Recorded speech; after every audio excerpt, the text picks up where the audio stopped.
বন্ধুরা, এটি হচ্ছে একটি পাকুড় বট। তো এই বটটি কিন্তু আমরা 2 বছর আগে একটি পাত্রে বসিয়েছিলাম। আজকে এটিকে রিপোর্টিং করব। তো এর নিচে যে মাটিটা ছিল এটি কিন্তু এখন আর শক্তি নেই আগের মতো। গাছটিকে কিন্তু এখন নতুন করে খাদ্য দিতে হবে।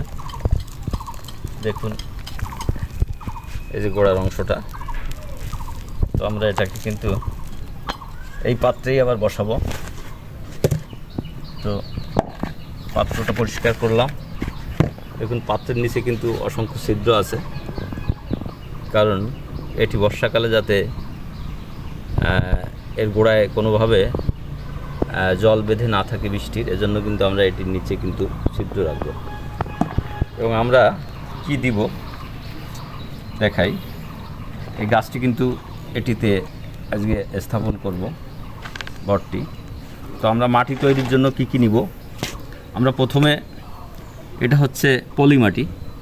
আমরা খানিকটা পলি মাটি নিলাম। এটা হচ্ছে টিএসপি, আমরা কিছুটা টিএসপি সার নিলাম। এটা হচ্ছে গোবর সার। দেখুন কত সুন্দর সার, গোবর। কয়েক বছর আগে কিন্তু আমরা এগুলো সংরক্ষণ করেছি। তো খানিকটা গোবর সার নিলাম।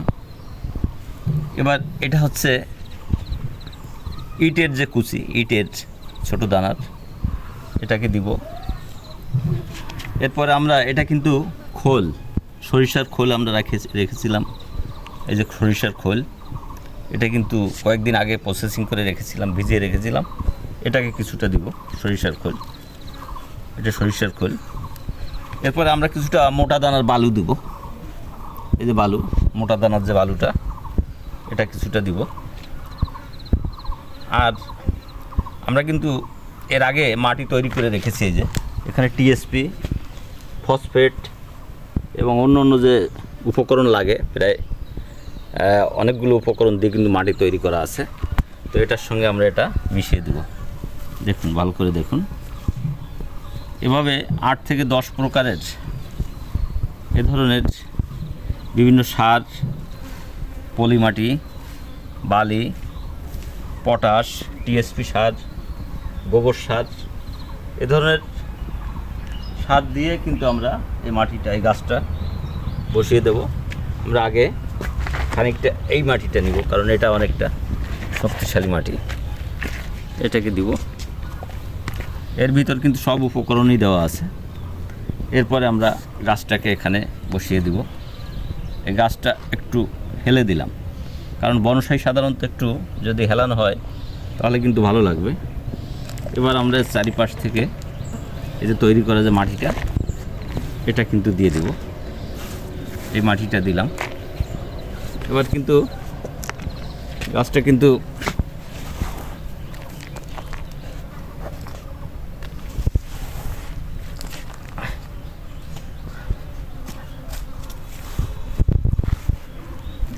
দেখুন, এসব দেওয়ার কারণ হচ্ছে এই বালু, পলিমাটি এবং অন্য অন্য যেটা দিলাম, এর গোড়ায় কিন্তু এই টাইট হয়ে থাকবে না মাটিটা, এটা কিন্তু আলগা থাকবে। ইটির কুচি, অন্য অন্য যে এইগুলো দিলাম, এতে কিন্তু গোড়াটা সবসময়ের জন্য গাছের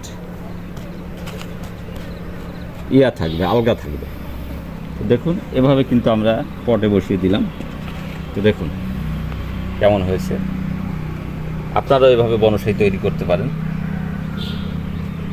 গাছটি কিন্তু অল্প দিনের ভেতরই নতুন পাতা বের হবে এবং সবুজ আকার ধারণ করবে। ডালপালাগুলো কিন্তু এই যে পাতা বের হওয়ার উপক্রম হয়েছে। আর কয়েকদিন পরেই গাছটি কিন্তু সুন্দর আকর্ষণীয় একটি বনসাইয়ে রূপ নেবে। তো আমরা সেই অপেক্ষায় থাকলাম। বেঁচে থাকি আমরা সবুজের মাঝে। আমরা এই বৃক্ষ, আমাদের এই সবুজ বনানী, এটাই আমাদের বেঁচে থাকার একমাত্র পাথেয় হবে। আগামী পৃথিবীতে একমাত্র সবুজ অরণ্য গড়ে তুলুন। আসুন আমরা সবুজের অরণ্য গড়ে তুলি, সবুজের মাঝে আমরা বাস করি।